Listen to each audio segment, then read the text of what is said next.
My YouTube people, welcome to my channel. I hope आप okay टुके होंगे। आज मैं आपको 2023 का ऑनगोइंग ड्रामा माय डीमन की कहानी सुनाने लगी हूँ। कहानी की शुरुआत करने से पहले मैं आपसे रिक्वेस्ट करूँगी कि काइंडली आप मेरे चैनल को सब्सक्राइब कर दें और बेल का आइकन प्रेस कर दें and don't forget to like and share this video. Let's start the story, let's go. Episode की शुरुआत में हम देखते हैं कि डुडुही न्यूज़ देख रही होती है और बहुत ही ज़्यादा परेशान होती है। वहाँ पर कोई मोटरसाइकिल में आदमी आता है, उस पर एसिड फेंकता है और उसको जंग जी वॉन आकर बचाता है। उसके कपड़ों पर एसिड गिर जाता है तो वो उसे कहती है, देखते हुए उसका फेस, जंग जी वॉन, तो वो उसे कहता है कि तुम्हारे पास मेरी बहुत ही प्रेशियस चीज़ है तो तुम्हें नेक्स्ट टाइम रिस्पॉन्सिबल होना पड़ेगा। तो वो उसके कपड़ों पे एसिड देकर बहुत ही परेशान होती है और फिर वो उसकी कलाई पकड़ता है निशान वाली, और उसकी कलाई पे जो निशान होता है वो ग्लो करता है और उस पावर के जरिए वो अपने सारा निशानात और सब कुछ ठीक कर लेता है। जिस पे वो हैरान होते हुए कहती है, इसका मतलब ये है कि लास्ट टाइम मुझे वहम नहीं हुआ था, तुम कौन हो? तो वो उसे कहता है कि मैं डीमन हूँ और तुम ह्यूमंस मुझे डेविल कहते हो। डुडुही पुलिस स्टेशन में बैठी हुई होती है और उसका ध्यान टैटू की तरफ होता है और अपनी ही सोचों में मगन होती है।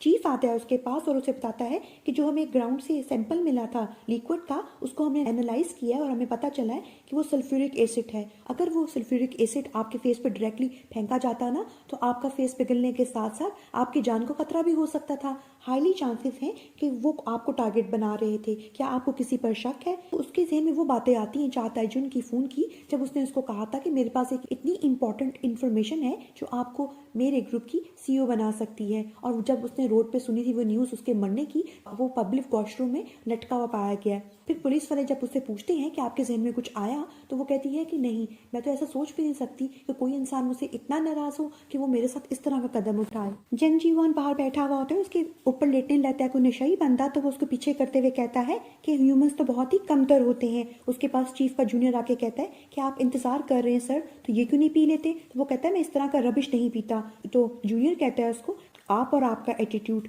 क्या आप बाहर के मुल्क से आए हैं? तो वो कहते हैं नहीं, मुझे गलत ना समझिएगा, मैं अपनी उम्र से जरा ज्यादा ही छोटा लगता हूँ। फिर वो कहता है पता नहीं क्या बात है, डुडुही को इतना टाइम क्यों लग रहा है? एकदम से शॉक्ड होता है देखकर एक होमलेस औरत को जो थोड़ी पागल भी होती है और इतनी अजीब तरह से बिहेव करते हुए कहती है कि क्या मैं आपकी चाय पी लूं? थोड़ा वियर्ड बिहेव करती जिसपे उसको अच्छा नहीं लगता। और जब वो डुडुही को देखता है तो उसकी तरफ जाते हुए कहता है कि पता नहीं आजकल इतने पागल इंसान क्यों होते हैं। और फिर डुडुही से कहते हैं क्या तुम्हारा काम खत्म हो गया? चीफ कहते हैं क्या तुम इंतजार कर रहे थे? फिर वो पूछती है चीफ से कि चीफ जो भी इन्वेस्टिगेशन में आपको कुछ मालूमात मिले तो मुझे जरूर बताइएगा। वहां से चली जाती है और जंगजीवान भी उसके पीछे चल पड़ता है। और चीफ कहते हैं अपने जूनियर को, तुम्हें नहीं लगता कि ये दोनों शादी करेंगे? जूनियर कहता है मुझे तो डाउट ही है इस पे। नेक्स्ट में जंग जीवॉन कार ड्राइव करते हुए डुडुही को कहता है, क्या तुम्हें अपने आप को सेफ रखना इतना मुश्किल है कि अगर मैं एक सेकंड भी लेट हो जाता ना तो मेरा प्रेशियस टैटू तो जल ही जाता? तो डुडुही जंग जीवॉन को कहती है, अगर तुम डेविल हो तो अपने आप को डीमन क्यों कहते हो? क्या तुम पोकेमोन हो? तो वो उसे चिढ़ के कहता है कि तुम मेरी बात गौर से सुनो, डीमन जो है ना वो एक्सट्रीमली नोबल जॉब है, उनका काम होता है ह्यूमंस के साथ डील करना। जब वो पूछती है कौन सी डील्स, तो वो उसे कहता है कि हम ना इंसानों की विशेष पूरी करते हैं। तो वो उसे कहती है क्या कि चिराग वाले जिन की तरह? तो वो उसे कहता है कि तुम मेरा इतने लो कास्ट की मखलूक से क्यों कंपेयर करवा रही हो? तुमने देखा ना मैं क्या कर सकता हूँ, अगर मैं डीमन ना होता तो क्या होता? तो वो उसे कहती है कि आम लैंग्वेज में इंसानों की ना ऐसे लोगों को सुपर ह्यूमंस कहा जाता है। तो वो उसे कहता है ठीक है, जो भी तुमने सोचना है सोचो, मुझे लगता है तुम यकीन नहीं करी मेरी बात पर। तो वो उसे कहती है कि मुझे इससे कोई फर्क नहीं पड़ता कि तुम डेवल हो या एंजल हो, पॉइंट तो असल में ये है कि तुम बहुत ही ना हैरत अंगेज पावर्स के मालिक हो। पावर्स है ना, इनका सोर्स जो है वो टैटू है, तभी तो मैं कहूँ कि तुम इस टैटू को लेके इतना ऑब्सेस्ड क्यों हो। जब जंग जीवॉन को लगता है कि वो उसकी बातों पे यकीन नहीं कर रही, तो वो उसे कहता है कि ह्यूमंस जो होते हैं ना वो हमेशा शक में ही पड़ रहते हैं और कभी भी किसी बात पे यकीन नहीं करते। तो फिर वो उसे बहुत ही तरीके से कहती है, तुम्हारे लिए भी चीजें बहुत ही मुश्किल रही होंगी ना, तुम्हें भी अपने पावर्स इस्तेमाल करने के लिए मेरे करीब आने की जरूरत है, लेकिन ऐसा करने के लिए तुम्हारे पास कोई एक्सक्यूज भी नहीं है, क्योंकि ना ही तुम मेरे एक्स हो और ना ही तुम मेरे बॉयफ्रेंड हो, और तुम्हें भी मेरे पास रहने के लिए कोई एक्सक्यूज चाहिए होगा ना, तो तुम ऐसा क्यों नहीं करते? बहुत तरीके से समझाते हुए इसको कहती है, तुम मेरे बॉडीगार्ड बन जाओ। तो वो जब ये सुनता है तो वो उसे कहता है, तुम्हें क्या लगता है मैं पोकेमोन हूँ? मैं तुम्हारा बॉडीगार्ड नहीं बनूंगा। जब वो उसे कन्विंस करती है तो वो उसे कहता है कि मैं कमतर ह्यूमंस का प्रोटेक्शन करूंगा, ये हो ही नहीं सकता। फिर वो उसे समझाते हुए कहती है कि तुम्हें पता है ना कि मेरी जान खतरे में है और लोग किस तरह मेरे पीछे पड़े हुए हैं, और मुझे ये भी नहीं पता कि वो मुझे क्यों मारना चाहते हैं। और फॉर एग्जाम्पल मैं अगर मर गई तो फिर तुम्हारे टैटू का क्या बनेगा? फिर भी नहीं मानता। तो डूडू ही इसको कहती है कि तुम यही समझना कि तुम अपने टैटू की प्रोटेक्शन कर रहे हो। फिर भी नहीं वो मानता। तो वहां पर उसका अपार्टमेंट आ जाता है, करती है वहां से। तो वो उसे कहता है कि तुम आगे आगे चलो, मैं तुम्हें पीछे से ध्यान रखूंगा। तो वो उसे कहती देखो यही तो काम होता है बॉडी गार्ड है जो तुम कर रहे हो, ज्यादा मुश्किल काम नहीं है। तो वो उसे कहता है नहीं, मेरा आंसर है नहीं, और वैसे भी मैं यहाँ पे इसलिए खड़ा हुआ हूँ क्योंकि तुम्हारे पीछे वो लोग जो पड़े हुए थे, हो सकता है वो दोबारा अपनी लक ट्राई करें। तो वो उसे अंदर छोड़ के जाता है। हम देखते हैं कि वहां पर वो जो साइको ड्राइवर किलर था वो वहां पे खड़ा हुआ था वेट में। जब वो जंगजी वॉन को देखता है तो वहां से गुस्से में वापस जाकर डूडू ही की तस्वीर को देखते हुए बहुत ही क्रीपी तरीके से इसको टच करता है। जंगजी वॉन अपने ऑफिस में खड़ा हुआ होता है और बहुत ही अच्छे मूड में कहता है मैं तो बहुत ही इनक्रेडिबल हूँ। बटलर जो कि टक्कर लगती है, उप्स कहता है और माय बैड कहता है। तो जंगजी वॉन कहता है कि इतना भी नहीं हूँ, और ये सोच के मुझे बहुत ही तकलीफ होती है कि मुझे अपनी पावर्स के लिए एक कमतर ह्यूमन के रिस्ट पर डिपेंड करना पड़ रहा है। क्या हो कि अगर उसके घर में कोई घुस जाए और उसको मार दे या वो मर जाए तो फिर मेरी पावर्स का क्या बनेगा? क्या मेरी पावर्स भी खत्म हो जाएंगी? परेशान होता है। तो बटलर उसको कहता है कि आप परेशान क्यों हो रहे हैं, आप क्यों नहीं उसके बॉडीगार्ड बन जाते? तो जंगजी वॉन कहता है कि तुम कैसी फजूल बातें कर रहे हो, मुझे एक डीमन को कह रहे हो कि मैं बॉडीगार्ड बन जाऊं? तो बटलर कहता है कि पहले डीमंस जो थे वो इंसानों के बॉडीगार्ड ही तो हुआ करते थे। जंगजी वॉन कहता है कि तुम कैसी फजूल बातें कर रहे हो? तो बटलर जो है डीमन की किताब निकाल के पढ़ के सुनाते हुए कहता है कि डीमंस जो थे ना ओरिजिनली पहले एग्जिस्ट करते थे ह्यूमंस में, ताकि वो प्रोटेक्ट कर सके ह्यूमंस को एज अ गार्डियन एंजल्स। और गार्डियन एंजल्स जो है उनका मतलब है बॉडीगार्ड। तो वो उसे किताब छीनते हुए कहता है कि मैं नहीं बनना चाहता था, और वैसे ही तुम्हें किताब किस तरह से मिली? मैंने तो उसको छुपा के रखा था। तो वो उसे कहता है कि मैं बस यहाँ पे सफाई वगैरह कर रहा था तो मुझे किताब मिल गई। तो बटलर जो कहता है कि बाय द वे अगर डूडू ही मुंह खोल दे आपकी आइडेंटिटी को लेकर तो फिर क्या होगा?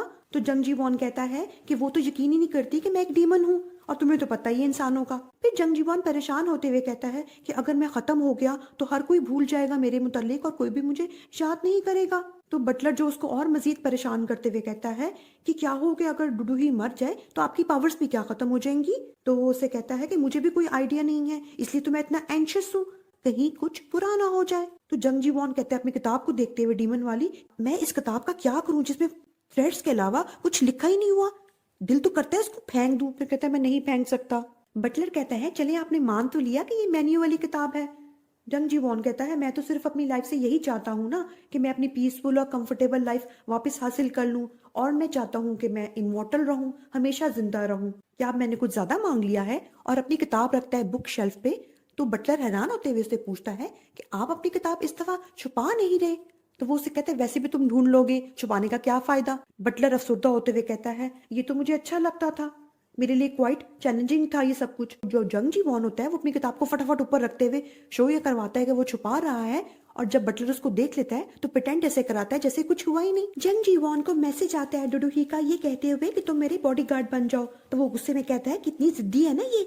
और फिर उसे कहती है वो मैसेज पर कि अगर तुमने ये सब कुछ ना किया तो मैं ना इस टैटू पे लेजर करवा दूंगी। तो वो कहता है देखो मुझे थ्रेट कर रही है, एक डीमन को थ्रेट कर रही है क्या? और फिर कहती है मैसेज करते हुए कि अपॉइंटमेंट बुक हो गई हुई है, मेरा ट्रीटमेंट स्टार्ट होने वाला है, 5 4 3 2 1।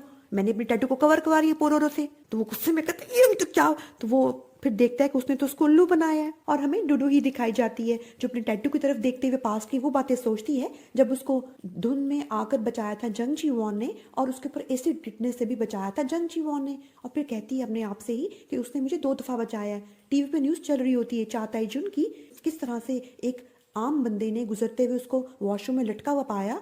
तो फोन करती है मैडम जो को और पूछती है कि आप ठीक हैं? तो मैडम जो उसे कहती है तुम अभी तो मुझसे मिली थी, क्या तुम मुझसे इतनी ज़्यादा अटैच हो गई हुई हो? तो वो पूछती है कि आपकी कंपनी में सब कुछ ठीक चल रहा है? तो जब वो वजह पूछती है तो वो कहती है कि आपकी कंपनी का जो चाताई जुन था वो न्यूज़ चल रही है वो मर गया, उसने अपने आप को मार दिया पब्लिक वॉशरूम में।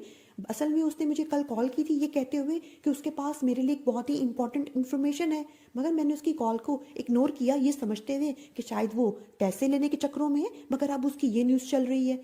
तो वो कहती है कि तुम्हारी कंपनी में कोई काम नहीं है, तुम मेरी कंपनी में क्यों ध्यान दे रही हो? अपनी कंपनी की तरफ ध्यान दो ना।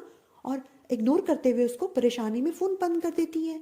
डुडुही भी थोड़ी सी शॉक्ड होती है और फिर मैडम जो परेशान होते हुए कॉल करती हैं मिस योन को, ये कहते हुए कि जितने भी डॉक्यूमेंट्स हैं फाइनेंशियल डिपार्टमेंट के और मुझे ये सब चीज़ें चाहिए और जल्दी से जहाँ से भी ला के देनी है सब चीज़ें मुझे ला के दो। फिर हम देखते हैं कि वो सारी डॉक्यूमेंट्स को पढ़ रही हैं और रात से सुबह हो जाती है और फिर कहती हैं क्या मैं इतने वक्त तक अंधी रही। जंग जीवॉन सुबह के टाइम पे बहुत ही अच्छे मूड में कॉफ़ी बना रहा होता है। बटलर जब उसको देखता है तो खुश होते हुए कहता है कि आज तो आप बहुत ही अच्छे मूड में हैं। जंग जीवॉन कहता है खुश होते हुए कि मैंने रियलाइज़ किया है कि इतनी सिचुएशन बुरी नहीं है, मेरा टैटू गुम नहीं हुआ, बस एक औरत के हाथ पे चला गया है। तो बटलर उसको कहता है कि आप तो बहुत ही पॉजिटिव पर्सन हैं। फिर वो कहता है कि मैंने सोचा है कि लास्ट टाइम जब मैंने पानी में छलांग मारी थी ना अपने टैटू हासिल करने के लिए, तो मैं कामयाब इसलिए नहीं हो पाया क्योंकि कंडीशन वैसी नहीं थी। जब बटलर उससे पूछता है कैसी कंडीशन, तो वो कहता है सेम कंडीशन हो, पानी भी वैसा ही हो, जगह भी वही हो, टेम्परेचर भी वो हो, अगर सब कुछ सेम होगा हम मैं छलांग मारूंगा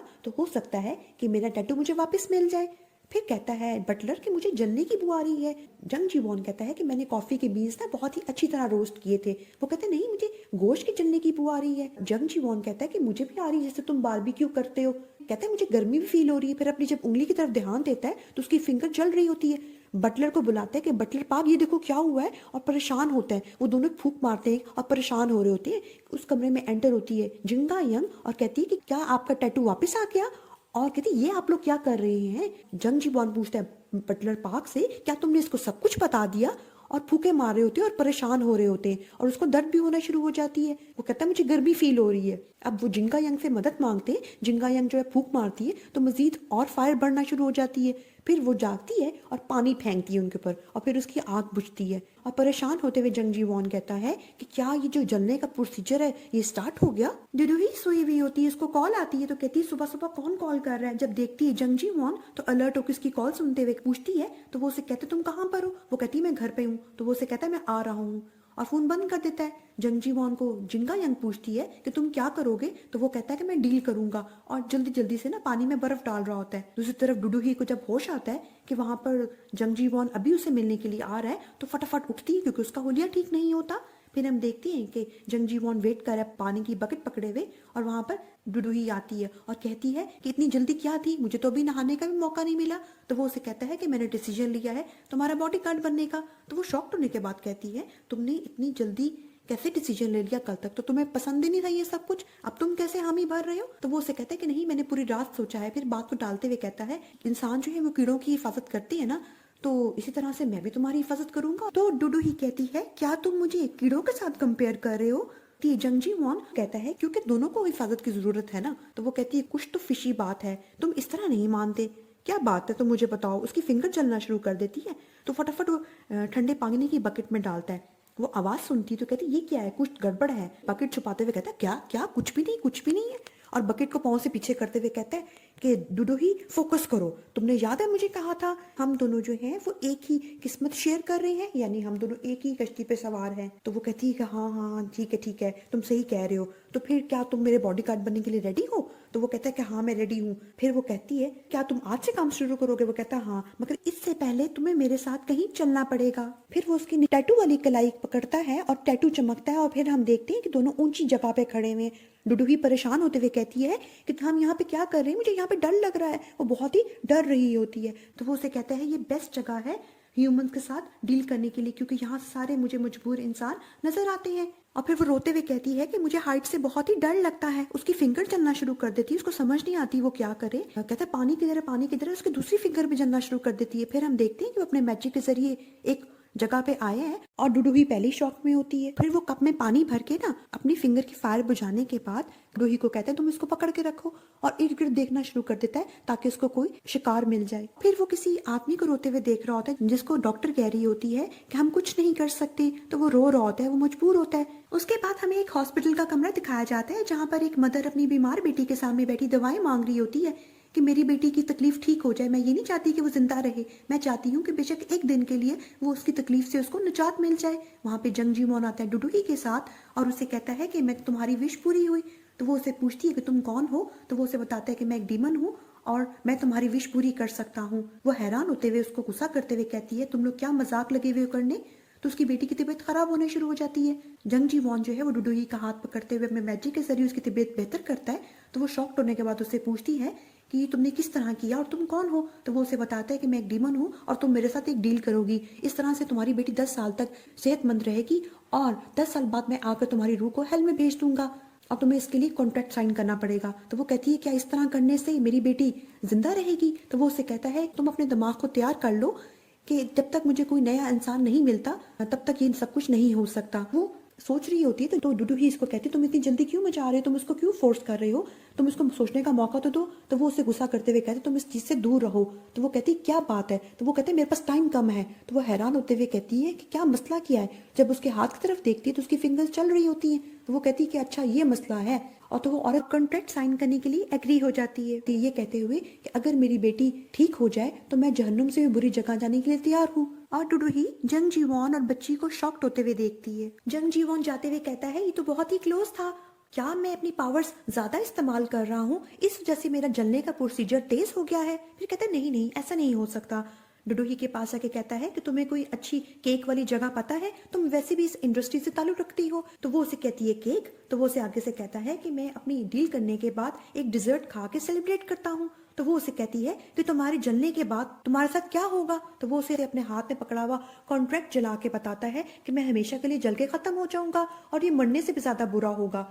तो वो उसे कहती है तभी तो तुम अपने आप को जलने से बचाने के लिए लोगों के साथ डील करते हो और उसके बाद तुम सेलिब्रेट भी करते हो, तुम तो सच में एक डेवल हो। तो वो उसे कहता है कि इस दुनिया में कुछ भी फ्री नहीं मिलता और वैसे भी रिटर्न में मैं लोगों की विशेष पूरी करता हूँ ताकि मैं हमेशा के लिए जिंदा रह सकूं। फिर आगे से कहता है कि ये तो सेलिब्रेशन की कॉल है ना।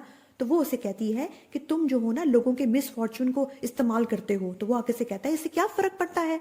तो वो उसे कहती है कि तुम्हारी जिंदगी का हर एक लम्हा बिल्ड कर रहे हो ना वो लोगों की डिप्रेशन और मिस फॉर्चून से बना हुआ है और तुम्हें कभी ये चीज बॉदर नहीं करती, अपसेट नहीं करती ये चीज। जंग जीवॉन उसको कहता है कि तुम इतनी अपसेट क्यों हो रही हो, मैं तो बल्कि लोगों को सेव करता हूँ। तुमने देखा नहीं वो बच्चा जो था तकलीफ में मर रहा था और मैंने उसकी विश पूरी कर दी। तो वो उसे कहती है कि अगर उसको पता चले ना कि जो उसकी खुशी उसको मिली है वो उसके अपनों की खुशियों की कुर्बानी देकर मिली है तो वो कभी भी खुश नहीं होगी बच्ची। वो उसे कहती है तुम कभी भी ये चीजें समझ नहीं पाओगे, इंसानों में एक चीज होती है गिल्ट और वो लगता तुम में है ही नहीं। तो वो आगे से उसे कहता है कि ह्यूमंस जो अननेसेसरी जो इमोशंस लेके आते हैं वो मेरे पास नहीं है। घूरती है गुस्से से और फिर वहां से जाने लगती है। तो वो उसे कहते चलो ठीक है हम तुम्हारे ऑफिस चलते हैं। वो उसे कहती नहीं मैं तुम्हारे साथ कोई भी काम नहीं करूंगी, मैं नहीं चाहती कि मैं लोगों को बदकिस्मती इस्तेमाल करके उनकी मिसफॉर्चून को एक्सप्लोर करके अपनी जिंदगी को बिल्ड कर सकूं और वहां से चली जाती है। तो जंग जी वॉन कहता है तुम अभी इस सिचुएशन में हो कि तुम सब कुछ कहना अफोर्ड कर सकती हो, मगर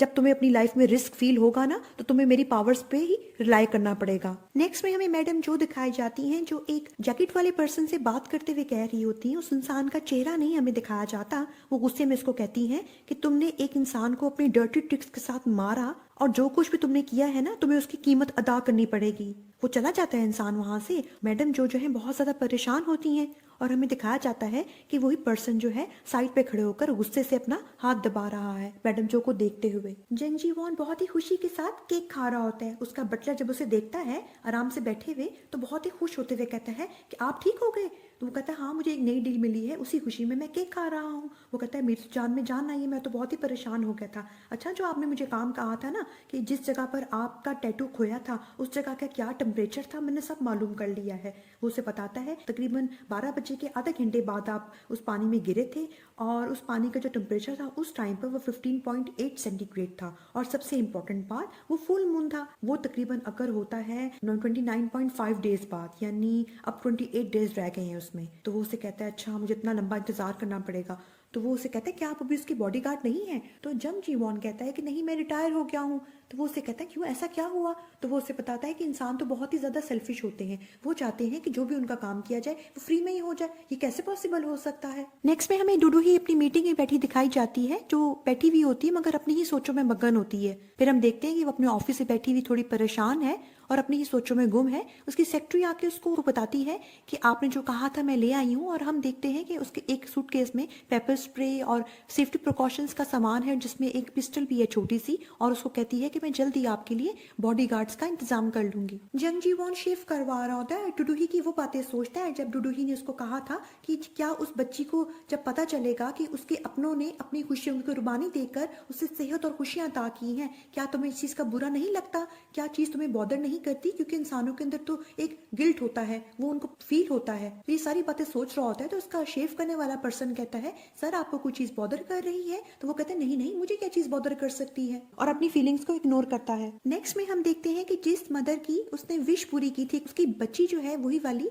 पानी पीते हुए उसकी टकरा जाती है। पानी गिरने पर वो सॉरी करता है उसका फादर। तो जंग जी वॉन बच्ची से पूछता है कि तुम्हारा नाम क्या है, और फिर उससे पूछता है कि तुम्हारी क्या विश है। तो उसके फादर बोल पड़ते हैं कि इसकी विश थी कि वो अपनी 10वीं सालगिरह जो है वो हॉस्पिटल से बाहर बनाए, और उसकी ये विश पूरी हो चुकी हुई है। तो बच्ची कहती है, नहीं मेरी ये विश नहीं थी। जंग जी वॉन जब उससे पूछता है तो वो उसे बताती है कान में जाकर कि मेरी विश ये है कि मेरी वजह से मेरे जो पेरेंट्स हैं वो सफर ना करें। वहां पर उसकी मदर आती है, अपने हस्बैंड और अपनी बेटी को बुलाती हैं। दोनों वहां पर चले जाते हैं और हम देखते हैं तीनों बहुत ही खुशी खुशी जा रहे हैं। और जंग जी वॉन उनको देखते हुए कहता है, इंसानों को समझना बहुत ही मुश्किल है। डुडुही अपनी क्लाइंट्स के साथ रेस्टोरेंट में बैठी हुई मीटिंग कर रही होती है, तो उसका ध्यान जाता है एक केक की तरफ, रेड कलर का जो आ रहा होता है किसी की बर्थडे सेलिब्रेशन के लिए। जब जाके देखती है तो वहां पर वो उसी बच्ची को देखती है और उसकी मदर को देखती है, जिसकी मदर ने जंग जी वॉन के साथ कॉन्ट्रैक्ट किया था अपनी विश पूरी करवाते हुए कि उसकी बेटी ठीक हो जाए। जब वो देखती है इनको खुशी के साथ सेलिब्रेशन करते हुए तो बहुत ही ज्यादा इमोशनल होती है, और वो बातें सोचती है जब उस बच्ची की मदर ने कहा था कि मैं चाहती हूँ कि मेरी बेटी जो है वो और मजीद सफर ना करे, उसके लिए मैं जहन्नुम से भी बुरी जगह जाने के लिए तैयार हूँ। और ये सारी बातें सोचते हुए वो बहुत ही ज्यादा इमोशनल हो रही होती है। और डुडुही का ध्यान टूटता है जब उसकी सेक्रेटरी कहती है कि मैम हम पहुंच गए। हम देखते हैं कि गाड़ी का दरवाजा खुलने पर बाहर जंग जी वॉन अम्ब्रेला लेके खड़ा हुआ होता है। वो भी उसकी तरफ देखती है और दोनों एक दूसरे की तरफ देखना शुरू कर देते हैं। उसके बाद हम देखते हैं कि जंग जी वॉन जो है उसके ऑफिस में बैठा हुआ है, और जब उसकी सेक्रेटरी से पूछता है कि क्या मुझे कोई हथियार या कोई भी चीज मिलेगी, तो उसकी सेक्रेटरी गुस्से में उसकी तरफ इरिटेट होते हुए बॉडीगार्ड की बुक्स फेंकती है और चली जाती है वहां से। तो वो कहता है कि चलो ठीक है, वैसे भी मेरे हाथ में ही हथियार है, मुझे इन सब चीजों की क्या जरूरत है, और फिर किताबें पढ़ना शुरू कर देता है। और डुडुही के ऑफिस में उसके एम्प्लॉयज जब देखते हैं जंग जी वॉन को तो बातें करते हैं आपस में, ये कहते हुए कि ये जो बॉडीगार्ड है ये अचानक से क्यों रख लिया। और फिर कहते हैं कि ये जो बॉडीगार्ड है ना ये जरूरत से ज्यादा ही हैंडसम है। और जो लड़की होती है बैठी हुई उसकी एम्प्लॉय फीमेल, वो तो बहुत ही ज्यादा इंप्रेस होती है और खुश होती है कि अब तो उसकी वर्क प्लेस में उसको काम करने में और मजीद मजा आएगा, क्योंकि वो जो बॉडीगार्ड है वो बहुत ही ज्यादा हैंडसम और गुड लुकिंग है। नेक्स्ट में हम देखते हैं कि जंग जी वॉन गाड़ी चला रहा होता है, डुडुही बैठी हुई होती है। तो वो डुडुही से पूछता है कि तुमने कैसे अपना इरादा बदल दिया। तो वो पूछती है कि तुम कैसे वापस आ गए। तो जंग जी वॉन कहता है कि मैं जो हूँ ना इसलिए वापस आया हूँ क्योंकि मेरी जिंदगी बहुत ही ज्यादा पीसफुल थी और कोई भी ट्रबल नहीं था, तो मैंने सोचा क्यों ना मैं अपनी जिंदगी में थोड़ा सी परेशानी खड़ी कर लूँ, और वैसे भी ये बॉडीगार्ड वाली जॉब तो बहुत ही आसान ही है। जब वो उससे पूछता है कि तुम्हारा इरादा कैसे बदला, तो डुडुही कहती है मैंने वैसे भी डील्स करनी होती है मुख्तलिफ बदमाशों के साथ, और तुम भी एक बदमाश ही हो। फिर जब उससे पूछती है कि तुम किस तरह से डीमन बने, क्या तुम्हारा फैमिली बैकग्राउंड ही ये सब कुछ है, वो मुख्तलिफ सवालात पूछती है, तो वो उसे बताता है ये कहते हुए कि वो 200 साल से डीमन है और पहले वो एक इंसान हुआ करता था, मगर उसको कोई भी बात अपनी इंसान वाली याद नहीं है। वो उसे कहती है कि तुम तो पहले इंसान ही थे, फिर तुम इंसानों को कमतर क्यों समझते हो। तो वो उसे बताता है कि क्योंकि वो बहुत ही अपर लेवल का इंसान था, तभी तो उसको गॉड ने सिलेक्ट किया ताकि वो डीमन बन सके। और फिर जब वो कॉल करती है अपनी मैडम जो को, तो कॉल रिसीव ना होने पर परेशान होते हुए कहती है कि तुम गाड़ी उस तरफ टर्न करो। और जब वो वहां पे जाती है तो देखती है मैडम जो को बेहोश पड़े हुए, जाके उनको हिलाती है, तो फिर उसको पता चलता है कि वो जो है उनकी डेथ हो चुकी हुई है, जिसमें वो बहुत ही ज्यादा परेशान होती है और रोती है। और फिर जंग जी वॉन आके डुडुही के सामने कहता है कि हो गया बस, तुम अब छोड़ दो। तो वो कहती है कि तुम इनको बचा लो। तो वो उसे कहता है कि मैं मरे हुए इंसान को वापस नहीं लेके आ सकता। तो वो उसे कहती है कि मैं जानती हूँ तुम ऐसा कर सकते हो, मैं तुम्हारे साथ कॉन्ट्रैक्ट साइन करने के लिए तैयार हूँ और मैं हेल्प में भी जाने के लिए तैयार हूँ, तुम बस इनको बचा लो। तो वो उसे कहता है कि नहीं मैं ऐसा नहीं कर सकता। वो काफी बुरी तरह रो रही होती है और जंग जी वॉन वहां पर खामोशी के साथ खड़ा हुआ होता है। नेक्स्ट में हम देखते हैं कि मैडम जो का फ्यूनरल मनाया जा रहा होता है और वो वहां पे बहुत ही डिप्रेशन के साथ चुप करके खड़ी हुई होती है। और उसके एम्प्लॉयज बातें कर रहे होते हैं आपस में, ये कहते हुए कि डुडुही के लिए बहुत ही मुश्किल होगा क्योंकि वो मैडम जो के बहुत ही ज्यादा करीब थी। एक एम्प्लॉय कहता है क्या मैं जाके डुडुही को कंसोल करूं, तो सेक्रेटरी मना करते हुए कहती है इस तरह करने से उसको और ज्यादा हर्ट होगा, बहुत ज्यादा तकलीफ होगी। और जनजीवन वहाँ बहुत ही खामोशी से खड़ा हुआ होता है। डुडुही दिखाई जाती है जो अपने पास्ट की बातें सोचती है, जब वो छोटी थी और उसके पेरेंट्स की डेथ हो गई थी और चुप करके बैठी हुई थी वहां पर, तो वहां पर मैडम जो आती हैं और मैडम जो को पता चलता है एक औरत के जरिए कि वो अभी तक रोई नहीं है। जब मैडम जो जाके उससे पूछती है और बातें करते हुए, तो वो उससे कहती है कि मेरी वजह से मेरे पेरेंट्स मरे हैं, मेरा ही कसूर है, अगर मैंने अपनी बर्थडे के लिए उनको जोर ना लगाया होता तो आज वो जिंदा होते, और अपने आप को ब्लेम दे रही होती। जिसमें मैडम जो उसको समझाते हुए कहती हैं कि तुम्हारी वजह से सब कुछ नहीं हुआ, तो वो गुस्से में आकर उनको मारती है और फिर जब वो रोना शुरू कर देती है,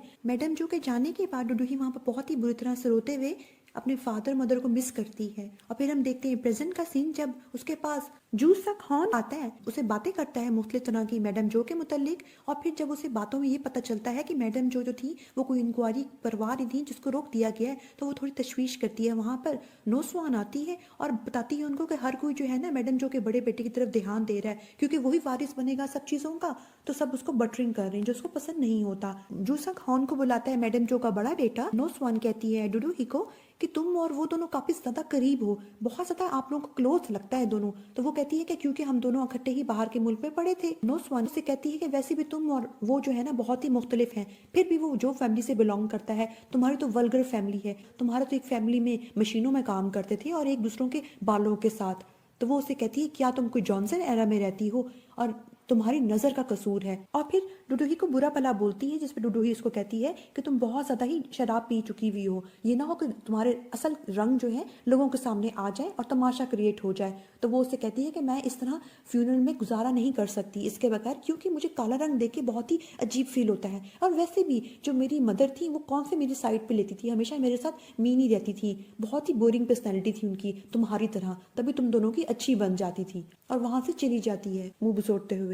नोस्वान अपने गेस्ट के साथ बहुत ही स्टाइल मार के बातें कर रही होती है और अपनी बढ़ाई पेश कर रही होती है। हम वहां पे देखते हैं कि उसके दोनों बच्चे जो हैं शरारत करते हैं, जिसपे वो उनके पीछे भागती है उनका नाम पुकारते हुए, और हम देखते हैं कि बाकी सारे लोग भी हंस रहे हैं। ये सब कुछ देखकर डुडुही को अच्छा नहीं लगता, और जब जंगजी वॉन देखता है तो वो कहता है कि यहाँ पे कोई पार्टी चल रही है या कोई फ्यूनरल हो रहा है। डुडुही से ये सब कुछ बर्दाश्त नहीं होता, तो वो मैडम जो के ग्रीन हाउस में चली जाती है। जब वो जा रही होती है तो हम देखते हैं कि सिक्योरिटी के लिबास में वो साइको किलर जो था वो भी वहां पे आया होता है। और फिर वो जो साइको किलर है बहुत ही टेक्निक के साथ सिक्योरिटी रूम में कैमरास को चेक करने के लिए चला जाता है। डुडुही मैडम जो के ग्रीन हाउस में जाती है। जाने के बाद उसकी मेमोरीज आती हैं पास्ट की मैडम जो के साथ, जिनको सोचकर वो काफी ज्यादा इमोशनल हो जाती है। वहां पर एंटर होता है मैडम जो के बड़े बेटे का बेटा, स्मोकिंग करने लगता है। डुडुही को देखकर कहता है मुझे नहीं पता था यहाँ पे कोई और इंसान भी होगा। उसे ऑफर करता है स्मोकिंग की, जिसपे वो मना करते हुए कहती है तुम्हें पता है ना कि मैडम जो को सिगरेट की स्मेल अच्छी नहीं लगती थी। तो वो आगे से कहता है कि वो तो जा चुकी हुई है और वैसे भी ये सब कुछ मेरे फादर का होने वाला है और उसके बाद मुझे ही मिलेगा, तो इनडायरेक्टली ये मेरा ही है और मुझे सिगरेट की स्मेल अच्छी लगती है और आज खुशी का दिन है तो मैं तो ये जरूर पीऊंगा। वो गुस्से में जाती है उसके पास और उसके मुंह से सिगरेट खींचती है, जिसपे वो गुस्से से उसको घूरता है। वहां पर जंग जी वॉन आते हुए कहता है कि चलो मुझे कोई तो ऐसा इंसान मिला जो इस फ्यूनरल वाले माहौल से बाहर निकलना चाहता है, क्या तुम मेरे साथ ड्रिंक करोगे। वो उसे पूछता है कि तुम कौन हो, तो वो उसे बताता है कि मैं जो हूँ ना डुडुही के साथ ना अलग होने वाला हूँ, मैं उसका एक्स बॉयफ्रेंड नहीं हूँ और ना ही उसका बॉडीगार्ड हूँ अब मैं। जब वो उसे कहता है कि तुम तो उसके बॉडीगार्ड हो और गुस्से में वहां से जाने लगता है, तो जंग जी वॉन डुडुही का हाथ पकड़ते हुए अपने मैजिक के जरिए उसको चोट लगाता है, जिसपे वो दोनों बहुत ही खुश होते हैं। डुडुही बैठी हुई है जंग जी वॉन के साथ और बातें कर रही है मैडम जो के मुतालिक, और बातें करते हुए उसको कहती है कि मुझे बहुत ही दुख है कि मैं मैडम जो के आखिरी वक्त में उनके साथ नहीं थी और मैं उनको गुड बाय नहीं कह सकी। जिसपे वो कहता है कि तुम्हें पता है कि जो लोग हैं फ्यूनरल में ब्लैक कलर क्यों पहनते हैं। जो पूछती है जब, तो वो उसे बताता है कि लोग इसलिए पहनते हैं ताकि मरने वाले इंसान की जो रूह है वो उनको पहचान ना सके, क्योंकि उसको सब लोग एक जैसे ही नजर आते हैं। तो वो कहती है कि इसका मतलब ये है कि मैंने तो गलत कलर पहन लिया। इस तरह तो मैडम जो की जो रूह है वो बहुत ही अकेली और लोनली फील कर रही होगी अपने ही फ्यूनरल में। तो वो उसके पास आकर उसके टैटू वाली कलाई पर अपना हाथ रखते हुए मैजिक के जरिए उसके कपड़ों का कलर व्हाइट कर देता है, जिसपे वो पूछती है कि अब इसका क्या मतलब। तो वो उसे कहता है कि तुम कोशिश करो, शायद तुम उनसे मिल सको और उनको गुड बाय कह सको। तो वो कहती है कि अब मैं उनको देख तो सकती नहीं हूँ। तो वो कहता है तुम ट्राई तो करो। और जंग जी वॉन की साइट पे जाने के बाद डुडुही देखती है कि वहां पर एक वाइट और ब्लैक कलर की बटरफ्लाई आई है, जिसको देखकर वो काफ़ी ज़्यादा इमोशनल होती है क्योंकि उसको लगता है कि वो मैडम जो की सोल है। वो आके उसकी रिंग वाली फिंगर में बैठती है और फिर एक फूल पे आके बैठती है बटरफ्लाई, जिसपे वो बातें करती है मैडम जो से और उनका शुक्रिया अदा करती है किस तरह से वो उसके साथ इतने सालों तक रही और उसका बहुत ही ज़्यादा ख्याल रखा और उसे बहुत ही ज़्यादा प्यार किया, और बहुत ज़्यादा इमोशनल हो जाती है। ये सारी बातें उसकी जनजीवन साइड पे खड़ा होकर सुन रहा होता है और उसके बाद वो बटरफ्लाई वहां से चली जाती है कि मैडम जो के सारे बच्चे और डुडुही एक कमरे में बैठे हुए होती हैं। नो स्वान डुडुही को देखते हुए कहती है कि क्या तुम किसी फैशन शो में आई हुई हो जो तुम इतनी स्टैंड आउट हो रही हो, और इसको यहाँ पर आने किसने दिया? तो मैडम जो की बड़ी बहू कहती है कि हमें चीफ ने यहाँ बैठने को कहा है, उन्होंने हमसे कोई इंपॉर्टेंट इन्फॉर्मेशन शेयर करनी है। वहां पर चीफ एंटर होता है तो मैडम जो का बड़ा बेटा कहता है कि आपने जो भी बात करनी है जल्दी करें, बहुत ही रूड लगता है, हम अपने गेस्ट को अकेला छोड़कर आए हैं। तो चीफ कहता है कि मुझे आपसे एक बहुत ही इंपॉर्टेंट बात करनी है, और पेपर्स निकालने के बाद बताता है उनको कि मैडम जो ने जो लास्ट टाइम दवाई खाई थी उसकी वजह से उनको हार्ट अटैक आया और उनकी डेथ हो गई। जब वो दवाई का नाम बताता है तो डुडुही बहुत ही शॉक्ड होती है, कहती है कि ये दवाई तो उनको एलर्जी करती थी, ये दवाई तो वो कभी खा ही नहीं सकती। और वो बातें सोचती है जब उसको जू सक हॉन ने बताई थी कि किस तरह से मैडम जो है वो इंक्वायरी करवा रही थी और कुछ पेपर्स निकलवाए थे, और फिर वो बातें सोचती है कि किस तरह से चा ताइजुन ने उसको फोन करते हुए कहा था कि उसके पास इंफॉर्मेशन है जो उसको मेरे ग्रुप की चेयरवुमन बना सकती है। उसके जहन में ये बातें आती है कि हो सकता है कि उन्होंने इंक्वायरी करवाने की कोशिश की हो, जिस इंसान ने सारी गड़बड़ की है उस इंसान ने मैडम जो को मरवा दिया हो, और परेशान होती है। और चीफ पूछते हैं कि आप में से किन लोगों को पता था कि मैडम जो को उस दवाई से एलर्जी है? तो डुडुही बोल पड़ती है कि इस कमरे में तमाम लोगों को पता था, डॉक्टर के समेत। और सब लोग वहां पे बहुत ही खामोश हो जाते हैं और नजरें चुराना शुरू कर देते हैं। और फिर मैडम जो का बेटा कहता है इस बात को सीक्रेट रखने के साथ बाहर नहीं फैलाना चाहिए, क्योंकि अगर रूमर्स फैल गए तो हमारी कंपनी के शेयर्स मजीद और गिरेंगे और इस तरह हमें नुकसान पहुंचेगा, और मैं पुलिस के हेड से भी बात कर लूंगा, आप लोग इस बात को सीक्रेट रखिएगा। नो स्वान भी कहती है कि वैसे भी इंक्वायरी करवाने से कौन सा कोई फायदा हासिल हो जाएगा, मेरी मदर तो जा चुकी हुई है, और बाकी लोग भी अपनी सेल्फिशनेस दिखाते हैं। सब लोग वहां से चले जाते हैं, जिसमें डुडुही को बहुत ही ज्यादा तकलीफ पहुंचती है। वो जा रहे होते हैं तो डुडुही इनको रोक के कहती है कि उनकी जो मौत है वो गलत दवाई खाने से नहीं हुई, बल्कि उनका कत्ल हुआ है। ऊंची आवाज में बोलती है, जो सारी बातें उसकी सब लोग सुन लेते हैं। नो स्वान कहती है, क्या तुम पागल हो गई हो? क्या तुमने नशा किया हुआ है जो सारी फजूल बातें बोल रही हो? और उनकी बहू कहती है कि तुम यहाँ पे सीन क्यों क्रिएट कर रही हो? और डुडुही सोच रही होती है दिल ही दिल में कि इन लोगों में से किसने मैडम जो का कत्ल करवाया है। और वहां पर मैडम जो का बड़ा बेटा इंस्ट्रक्शंस देता है अपने बॉडीगार्ड्स को कि तुम इसको यहाँ से बाहर भेज दो, जिसपे जंगजी वॉन आते हुए कहता है कि खबरदार किसी ने कोई हाथ लगाया। और वहां पर जूसक भी आता है जो डुडुही का हाल पूछता है, और वो वकील से कहता है उसका बड़ा बेटा मैडम जो का कि आप अपनी स्टेटमेंट स्टार्ट करें, यानी वहां पर मैडम जो की जो वसीयत है उसके बारे में डिटेल्स बता दें। जब वहां पे वसीयत शुरू हो जाती है तो डुडुही को सब कुछ अच्छा नहीं लगता। आवाज आती है वकील की कहते हुए कि मैडम जो ने कुछ प्रॉपर्टी जो है वो वेलफेयर फाउंडेशन में दे दी है। डुडुही वहां से जाने लगती है क्योंकि उसको इस चीज में कोई इंटरेस्ट नहीं होता। और फिर वो अनाउंसमेंट करते हुए बताता है कि मैडम जो ने ये कहा है कि जो उनकी जो मेरे ग्रुप की जो चेयरमैन की सीट है वो उन्होंने एफपी ग्रुप की सीईओ यानी डुडुही को सौंपी है, मगर एक शर्त रखी है कि उसने 1 साल में शादी करनी है, नहीं तो ये सारी प्रॉपर्टी जो है वो एक वेलफेयर फाउंडेशन को चली जाएगी। जिसपे सब लोग बहुत ही ज्यादा शॉक्ड होते हैं। डुडुही भी ये सुनकर रुक जाती है वहां पर। जिसपे सेक्रेटरी जो है वो काफी ज्यादा खुश होती है, और जंग जी वॉन कहता है कि ये तो एक सरप्राइज पार्टी निकली। नो स्वान बहुत ज्यादा शॉक्ड होती है और बाकी फैमिली मेंबर्स भी शॉक होते हैं। नो स्वान तो यकीन ही नहीं करती इस बात पर, वो पेपर्स दोबारा से देखती है तो डुडुही जो है मैडम जो की तस्वीर के पास जाके कहती है कि मैडम जो आपने इस तरह क्यों किया? तो वकील आके कहता है कि मैडम जो ने ये सब कुछ बहुत ही सोच समझ के डिसीजन लिया है, और उसको एक एनवलप देता है। और फिर जो है ना उनकी बेटी नो सॉन वो आके वहाँ पे काफी शोर शराबा मचाती है, जिसको आके जू सक हन जो है कहता है कि तुम अपने होश में आओ। और उनकी बड़ी बहू कहती है कि तुम इसको नहीं लोगी ना, तुम ये नहीं एक्सेप्ट करोगी ना। तो डुडुही अपने हाथ पे पकड़े हुए एनवलप की तरफ देखते हुए अपने निशान को देखते हुए कहती है कि मुझे रोकने का सिर्फ एक ही तरीका है कि तुम लोग मुझे मार दो। और फिर डुडुही जो है मैडम जो की तस्वीर देखते हुए कहती है दिल ही दिल में कि मैं आपसे वादा करती हूँ जिस इंसान ने आपका कत्ल किया है उसको पकड़वा के ही रहूंगी और उसको सजा दिलवा के ही रहूंगी, इसके लिए बेशक मुझे जंग जीवॉन से हाथ ही क्यों ना मिलाना पड़े। वहां से तेजी से जाते हुए जंग जीवॉन के पास जाके कहती है क्या तुम मुझसे शादी करोगे? और अपने हाथ से मैडम जो की दी हुई अंगूठी उतार के उसकी तरफ ऑफर करती है। वो काफी शॉक्ड होता है, वहां पे बाकी लोग भी शॉक्ड होते हैं, सब लोगों का ध्यान उसकी तरफ ही होता है और पुलिस वाला भी बहुत ही खुश हो रहा होता है। फिर जंग जीवॉन कुछ देर सोचने के बाद कहता है कि मैं ऐसा नहीं चाहता। वहां पे पीछे से कौवों की आवाजें आती हैं जो काफी कॉमेडी सीन लगता है। और फिर डुडुही कहती है मैंने जो सोचा था उससे बिल्कुल मुख्तलिफ हुआ है और मेरी अच्छी खासी इंसल्ट हो गई है। वहां पर भागते भागते जू सक हॉर्न आता है। डुडुही कहती है कि तुम कुछ भी ना कहना। तो डुडुही वहां से शॉक के साथ चलना शुरू कर देती है। तो जंग जीवॉन भी उसके पीछे पीछे चलता है। तो वो उसे हैरान होते हुए पूछती है कि तुम मेरे पीछे पीछे क्यों आ रहे हो। तो वो उसे कहता है कि मैं आपका बॉडीगार्ड हूँ और वैसे भी मैं जो हूँ ना अपने काम को और पर्सनल लाइफ को अलग रखता हूँ। और स्माइल देता है जिसपे वो कहती है कि मुझे लगता है मैं पागल हो जाऊंगी। और वहां जाते हुए रिपोर्टर्स तस्वीरें खींच रहे होते हैं जिसपे जंग जीवॉन उनको मना करता है कि ये सब कुछ होने के बाद मैडम जो के जो बच्चे हैं उनके अपने ही अलग एक्सप्रेशन होते हैं, यानी वो काफी ज्यादा अपसेट होते हैं और गुस्से में होते हैं। और हम देखते हैं कि डुडुही और जंग जीवॉन दोनों चलते हुए जा रहे होते हैं स्लो मोशन में। नेक्स्ट में हम देखते हैं कि नो स्वान गुस्से से आती है अपने भाई के पास और उसकी भाभी भी वहां पे बैठी हुई होती है और कहती है कि ये क्या, उसने हमारे सामने ही उसको प्रपोज कर दिया, ये सब कुछ क्या हो रहा है हमारे साथ, हमारी माँ ने हमारे कमर पे छुरा खोपा,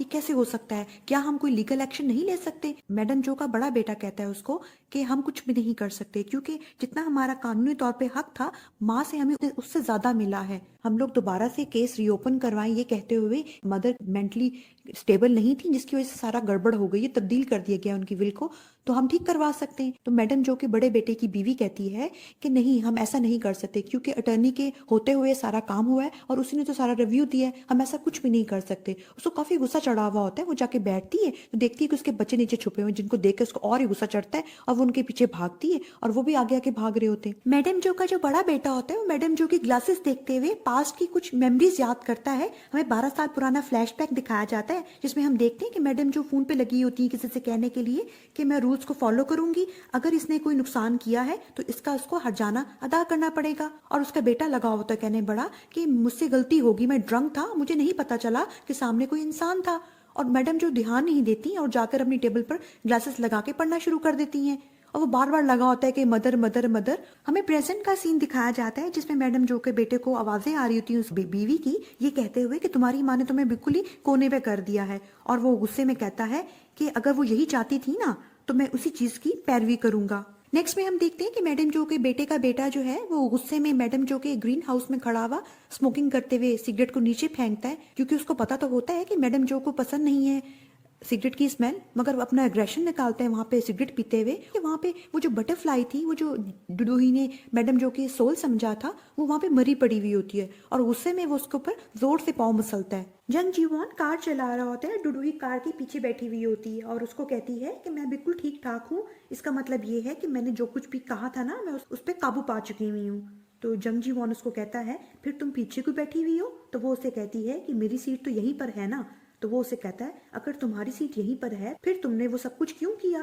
तो डुडुही इसको कहती है कि तुम्हें मुझे एक्सप्लेन करना पड़ेगा कि तुमने मेरी जो ऑफर थी उसको टर्न डाउन क्यों किया। फिर कहती मैं इंटरेस्टेड नहीं हूँ। जंग जीवॉन कहता है कि मैं उसको एक्सप्लेन नहीं करूंगा। तो डुडुही अपनी बात को टालते हुए कहती है कि दरअसल ना मैं आजकल सही तरह से सो नहीं पा रही, इसलिए मैं राइट माइंड में नहीं हूँ अपने, और शायद वो एकदम से मेरे मुंह से ना निकल गया। बेसिकली वो बात कर रही होती जो उसने उसको शादी के लिए प्रपोज किया था। तो डुडुही इसे कहती है कि क्या तुमने ये सोच लिया कि मैं सीरियस थी। तो जंग जीवॉन कहता है तुम प्रपोजल की बात कर रही हो। तो वो उससे कहती है कि हाँ नहीं नहीं, ये बहुत ही बड़ा वर्ड हो जाएगा इसके लिए, मैं तो उसको एक एक्सीडेंट कहूंगी, तुम इसको एक छोटा एक्सीडेंट कह सकते हो। तो जंग जीवॉन कहता है मुझे इससे कोई फर्क नहीं पड़ता।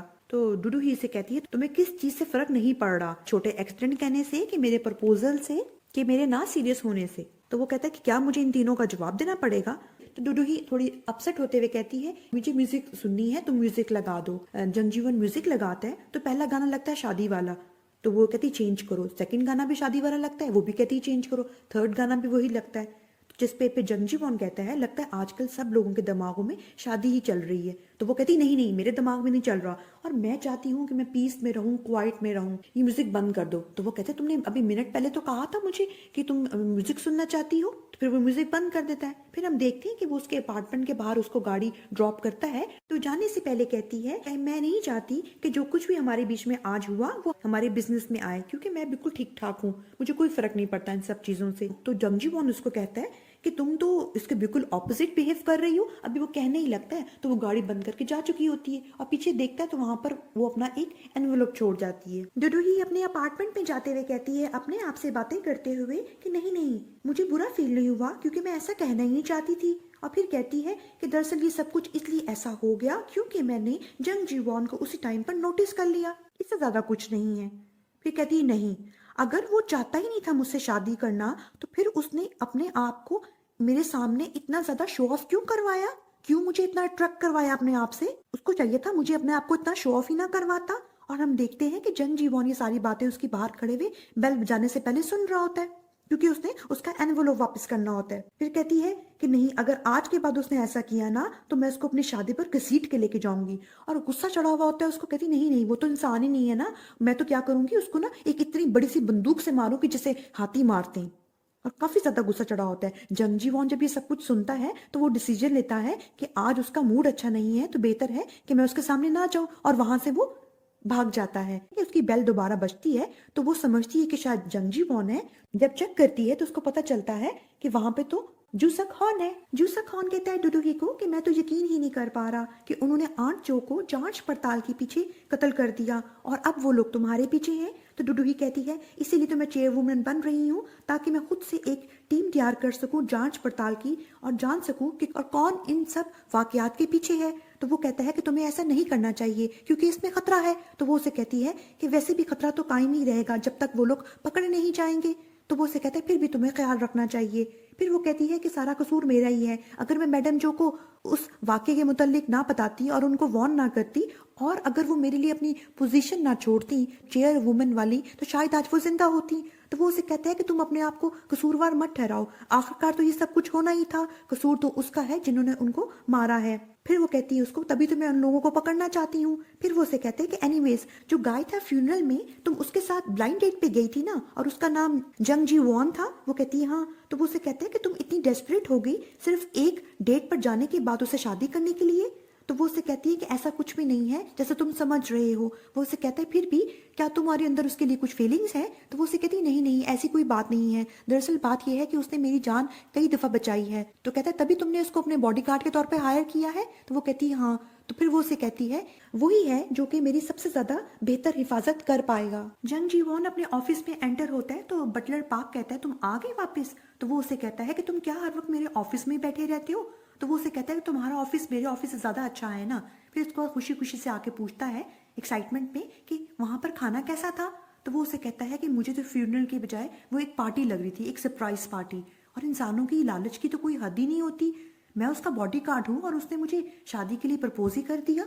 तो बटलर उससे पूछता है किसने। तो वो कहता है और किसने, डुडुही ने ही मुझसे पूछा होगा ना। तो बटलर बहुत ही ज्यादा शॉक्ड होता है और कहता है कि क्या वो मूवी जो है वो सच्ची कहानी थी। वो उससे पूछता है कौन सी मूवी। वो उसको टाइप करके देता है इंटरनेट पर मूवी के मुतालिक द बॉडीगार्ड, और उसे बताता है कि एक सिंगर थी और उसका एक बॉडीगार्ड था। शुरू में वो दोनों एक दूसरे को बिल्कुल भी पसंद नहीं करते थे, फिर वो दोनों बाद में प्यार में पड़कर उन्होंने शादी कर ली। तो जंगजी वॉन कहता है कि ऐसा कुछ भी नहीं है क्योंकि डुडुही ने मुझे कहा था कि जो कुछ भी उसने किया था ना, प्रपोजल दिया था मुझे शादी के लिए, वो उसने नींद में बोल लिया था, वो अपनी माइंड में नहीं थी। तो वो कहता है कि नहीं नहीं, ह्यूमंस ऐसे ही करते हैं, अपनी बात को टालने के लिए इस तरह की बातें करते हैं, मगर ऐसा कुछ नहीं हुआ होगा। तो जंगजी वॉन बटलर जो की बात को टालते हुए कहता है कि नहीं, वो तो कह रही थी कि वो सीरियस ही नहीं है इन सब चीजों में।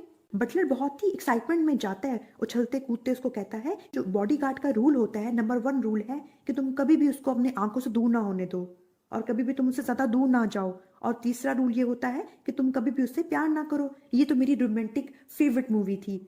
पता नहीं क्यों मैं बटलर बन गया, मुझे तो बॉडीगार्ड बनना चाहिए था। और फिर अपने ही जोन में होता है नहीं नहीं करते हुए, तो जंगजी वॉन उसको पुश करते हुए कहता है कि तुम इंसान जो हो ना बहुत ज्यादा ही डिल्यूजन में रहते हो। फिर बटलर जो उसको कहता है कि तुम क्या जानते हो प्यार के मुतालिक, तुम तो प्यार को लेके खुद ही इतने बेहिस हो। जंगजी वॉन कहता है कि जो प्यार है ना वो कमजोरी है और ह्यूमन जो है ना वो बिल्कुल ही बेवकूफ है, तभी तो वो इस फजूल किस्म की बेवकूफी वाली हरकत करते हैं। तो बटलर पार्क कहता है कि तुम तो इस चीज के मुतालिक कुछ जानते ही नहीं हो, तुम्हें चाहिए था तुम गार्डियन एंजल बनते, मगर तुम तो डीमन बन गए। तो वो उसे कहता है कि बस बहुत कुछ हो गया, तुम्हें जो मैंने काम कहा था तुमने किया, देखो कितना यहाँ पे सामान पड़ा हुआ है।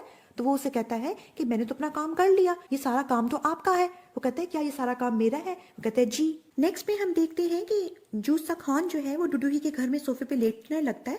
तो डुडुही कहती है कि तुम यहाँ पे क्यों लेट रहे हो? वो कहता है कि जब तक तुम आराम से सो नहीं जाती मैं यहाँ पे रुक के तुम्हारा ख्याल रखूंगा। वो उसे कहती है तुम्हें पता है ना कि मैं एक छत के नीचे किसी और के साथ नहीं रुक सकती, तुम्हें यहाँ से जाना चाहिए। वो मना करता है। जब वो इंसिस्ट करती है तो वो कहता है कि चलो ठीक है मैं घर से बाहर जाके सो जाता हूँ। तो वो उसे मना करते हुए कहती है कि तुम्हें क्या लगता है कि अगर बाहर जाके लेटोगे तो मुझे नींद आएगी कि तुम अच्छी तरह सो नहीं पा रहे? और उसे इंसिस्ट करती है। तो वो कन्विंस हो जाता है और जाने से पहले उसके फोन पर अपना कॉन्टैक्ट ऐड करते हुए लिखता है गार्डियन कि अगर तुम्हें किसी भी चीज की जरूरत पड़े तो मुझे कॉल कर लेना। अपनी फिक्र शो करवाता है उसको लेकर। तो वो कहती है कि तुम परेशान ना हो, यहाँ की सिक्योरिटी बहुत ही ज्यादा हाई है। तो उसके जाने के बाद उसको ख्याल आता है कि अब मैं 17 सालों में पहली दफा बिल्कुल अकेले पड़ गई हुई हूँ। फिर डुडुही अपने आप को कहती है क्यों ना मैं सबसे पहले मैडम जो का खत पढ़ लूं। जाने लगती है तो उसको ग्रुप चैट में मैसेज आता है। खोल के देखती है तो उसमें डुडुही की तस्वीर होती है जब वो जंग जी वॉन को प्रपोज कर रही थी शादी के लिए। और उसमें लिखा हुआ होता है कि मेरे हायर जो है टर्न डाउन हो गई at the speed of light, जिसको पढ़कर उसकी कॉन्शियस हो जाती है। कहती है ये इतनी जल्दी सब कुछ न्यूज में भी आ गया। जंग जी वॉन अपने ऑफिस में साइन कर रहा होता है फाइल्स पर और दुख मना रहा होता है अपनी पावर्स जाने का कि उसकी पावर्स के जाने के बाद उसको हर एक फाइल में अकेले खुद ही अपनी पावर्स के बगैर साइन करना पड़ रहा है। दुखी होता है तो उसका बटलर उससे पूछता है कि अब आप क्या करेंगे डुडुही का? तो वो कहता है कि मेरा मतलब है प्रपोजल के मुतालिक। तो वो उससे कहता है कि मैं इतना भी पागल नहीं हूँ कि एक बॉडीगार्ड होने के अलावा उससे शादी भी कर लूँ। और फिर उसे कहता है कि मैं एक डीमन हूँ और मैं एक कमतर इंसान से शादी कर लूँ, ये मुमकिन नहीं है। बस मुझे उसके साथ तब तक स्टिक रहना है जब तक फुल मून की नाइट ना आ जाए, उसके बाद मैं अपनी परफेक्ट लाइफ में वापस चला जाऊंगा। कमरे में गुस्से में एंटर होती है तलवार लेके आते हुए जिंगा यंग और उससे कहती है डुडुहीक ने जिसको प्रपोज किया था वो इंसान तुम हो ना? तो वो शॉक्ड होता है। तो बटलर जो उसको कहता है ठंडा करते हुए कि तुम परेशान ना हो, सबसे पहले तुम अपनी तलवार नीचे कर लो। और वो गुस्से में आगे बढ़ते हुए कहती है क्या ये किसी किस्म की पागल औरत है? और उसको कॉल आती है उसी टाइम पर डुडुही की। और बटलर जो कहता है टाइमिंग्स तो उसकी बहुत ही परफेक्ट हैं। जंग जी वॉन उसकी कॉल उठाता है और वो उसको गुस्से में कहती है कि मैं तुमसे अभी मिलना चाहती हूँ और फोन बंद हो जाता है। और जंग जी वॉन जो है वो जिंगा यंग को देख रहा होता है। हम देखते हैं कि डुडुही खड़ी हुई है सी साइड पर और उसने ग्लासेस पहनी हुई रात के टाइम पे। तो जंग जी वॉन उसके पास आते हुए कहता है कि तुम कोई सेलिब्रिटी तो नहीं हो, ना ही तुम इतनी फेमस हो कि तुमने रात के टाइम ग्लासेस पहनी हुई है अपने आप को छुपाने के लिए। तो वो कहती है मैं कैसे ना पहनूं ग्लासेस, तुम्हारी वजह से मैं आज इतनी फेमस जो हो गई हुई हूँ। और उसे तस्वीर दिखाती है। फिर वो उसे पूछती है कि तुमने मुझे इतनी जल्दी इनकार को किया शादी के लिए, और वो भी स्पीड ऑफ लाइट के साथ। फिर वो उसे कहती है कि मुझे अंदाजा हो रहा है कि तुम मेरे स्टेटस से डर गए होगे और तुम्हें मुनासिब नहीं लगा होगा उस टाइम पर एकदम से यस कह देना। मगर मैं समझ सकती हूँ इस बात को, मैं इस बारे में कूल हूँ, मुझे कोई फर्क नहीं पड़ता। मगर फिर भी मैं चाहूंगी कि तुम मुझे एक्सप्लेन करो कि तुमने मुझे इनकार क्यों किया। तो वो उसे कहता है कि मैंने तुम्हें पहले बताया था ना कि मैंने अपनी सारी उम्र सिंगल रहने का फैसला किया है। वो उसे कहती है कि मैं भी यही चाहती थी, मगर फिर भी। तो वो उसे कहता है कि ये तो अच्छी बात है ना, तो सब कुछ भूल जाओ जो कुछ हुआ था। तो वो उसे कहती है कि तुम्हारा शुक्रिया, तुम्हारी वजह से पूरी दुनिया के सामने मैं कितनी एम्बेरसमेंट फील कर रही हूँ। फिर वो उसे कहता है कि मैं तुमसे एक सवाल पूछना चाहता हूँ कि तुमने इतने ज्यादा लोगों में मुझे ही क्यों चूज किया शादी के लिए। तो थोड़ी वो भी कॉन्शियस होती है। फिर वो उसे कहता है कि डोंट टेल मी जो मैंने सुना है वो सच है, उस मूवी की तरह। तो वो पूछती है कौन सी मूवी? तो कहते हैं जिसमें ह्यूमंस जो हैं प्रिटेंड करवाते हैं कि वो सोते हुए ये सब कुछ कर रहे हैं, वो सिंसियर नहीं है। वो कहती है गुस्से में कि नहीं नहीं मैं बिल्कुल सीरियस हूँ। तो जंग जी वॉन उसको कहता है कि तुम्हें चाहिए कि तुम किसी और इंसान को तलाश करके उससे शादी कर लो। तो वो उसे कहती है तुम परेशान ना हो, अगर इस दुनिया में तुम आखिरी इंसान भी हो ना तब भी मैं तुमसे शादी नहीं करूंगी। और गुस्से में जाते हुए कहती है कि इस इंसान ने 2 दफा दिन में आज मुझे टर्न डाउन किया है, ये कैसे मुमकिन हो सकता है। तो वो उसे कहता है क्या मैं तुम्हें लिफ्ट दे दूं? तो वो उसे कहती है भूल जाओ। उसे आवाज देके कहता है कि क्या हो कि अगर कोई दोबारा तुम पे एसिड का अटैक करे। तो वो रुक जाती है। फिर उसे कहती है मुड़ते हुए कि चलो गाड़ी स्टार्ट करो। डुडुही कार में बैठी हुई होती है और अपनी आंखें बंद करते हुए जंग जी वॉन को कहती है कि मैं सारा कसूर तुम पे ही डालती हूँ, जो कुछ समुंदर में हुआ और जो कुछ आज हुआ है। चलो मुझे निजात मिली, सब कुछ कितना मीठा लग रहा है। तो वो उसे कहता है कि तुम सो जाओ ताकि तुम्हें आराम मिले। तो वो उसे कहती है ये सब कुछ झूठ है और झूठी चीजें आमतौर पे मीठी ही होती हैं, जैसे कि प्यार, खुशी। और मीठा इंसान की सेहत के लिए बहुत बुरा होता है। और तुम्हें पता है सबसे बुरी चीज क्या है इन सब में? खुशी, क्योंकि इंसान हमेशा ही खुश रहना चाहता है और आखिर में नाखुश हो जाता है। तो वो उसे कहता है कि अगर तुम्हारी जिंदगी का गोल खुश होना नहीं है फिर तुम इतनी मेहनत क्यों कर रही हो। तो वो उसे कहती है शायद ये मेरी आदत बन चुकी हुई है मेरे पेरेंट्स के गुजर जाने के बाद, ताकि मुझे कोई भी गिल्टी, सैडनेस या पिटीनेस फील ना हो, मैंने अपने आप को काम में मसरूफ कर लिया और मैंने इतनी सख्त मेहनत की कि बाद में मुझे इसकी आदत पड़ गई और सो जाती है। हम देखते हैं कि ट्रैफिक लाइट पर उसकी गाड़ी रुकी हुई है और जंग जीवॉन का सारा ध्यान डुडुही की तरफ है कि पीछे से कोई पर्सन गाड़ी का अपनी हॉर्न बजाता है जिसपे डुडुही डिस्टर्ब होते हुए उठने ही लगती है। तो जंग जीवॉन को ये सब कुछ अच्छा नहीं लगता।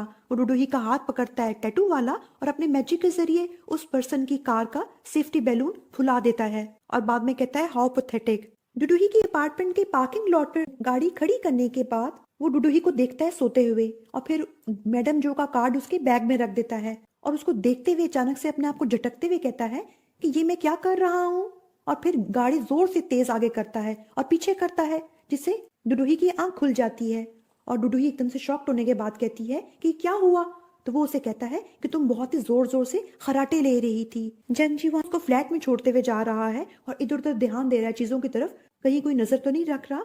और वो उसे कहती है कि आमतौर पर वैसे तो मैं स्नोरिंग नहीं करती, शायद मैं थकी हुई थी। तो वो उससे कहता है कि अच्छा अब तुम अपने घर जाओ और कोशिश करना कि अगर तुम्हें कोई भी काम की जरूरत पड़े तुम मुझे कॉल कर लो। वैसे बेहतर है कि तुम बाहर ना निकलो ताकि तुम मुझे कॉल ही ना कर सको। वापस जाते हुए जंग जीवॉन चेक कर रहा होता है कि कहीं कोई स्पाई कैमरा तो नहीं लगा हुआ डुडुही की चेकिंग करने के लिए। और डुडुही जब अपने अपार्टमेंट में जाती है तो अपना फोन निकालने के बाद जंग जीवॉन का नंबर सेव करती है इमरजेंसी कॉन्टेक्ट में और अपने आप से बात करते हुए कहती है कि आफ्टर ऑल वो मेरा बॉडीगार्ड है और मुझे अपने पर्सनल मैटर्स को वैसे भी साइड पे रखना चाहिए। फिर डुडुही मैडम जो का खत निकालकर पढ़ना शुरू करती है जिसपे लिखा हुआ होता है माय डियर डुडुही, अगर तुम ये खत पढ़ रही हो इसका मतलब ये है कि एक बार फिर मैं तुम्हें अकेला छोड़कर चली गई हूँ।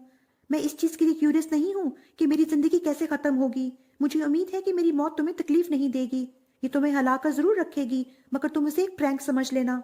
एक दफा रोना काफी है क्योंकि जो पोजीशन मैं तुम्हें देने जा रही हूँ वो एक बैटल फील्ड है और वहां पर रोने की परमिशन नहीं है। मैं नाकामयाब होगी, लोग समझते हैं मैं बहुत ही कामयाब हूँ। जो गले सड़े लोग इर्द गिर्द मेरे मौजूद हैं वो हमेशा ही मुझे याद करवाते हैं कि मैं नाकामयाब हो गई हूँ। तुम सोच रही होगी कि मैंने तुम्हें क्यों चेयरमैन की सीट देने के लिए शर्त रखी तुम्हारी शादी की। ये इस वजह से क्योंकि जो सीट तुम्हें मैं देने जा रही हूँ वो इंसान को अकेला कर देती है और ये सब कुछ खुद मैंने फील किया है क्योंकि इस कंपनी को अभी तक मैंने अकेले ही संभाला है।